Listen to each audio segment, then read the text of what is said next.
నీ లైఫ్ లో important person గురించి చెప్పలేదన్నా. మళ్ళీ వస్తానని చెప్పాడు కదా, అప్పుడు మాట్లాడదాం.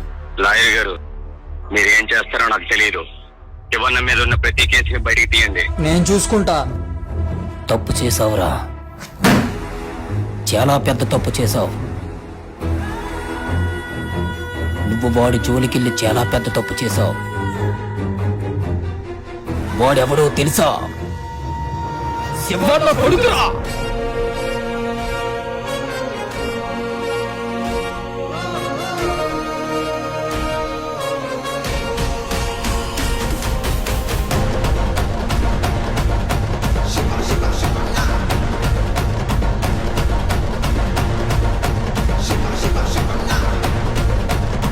ఇప్పటి వరకు ఈ ప్రపంచానికే తెలియని నిజాన్ని నీకు చెప్తాను.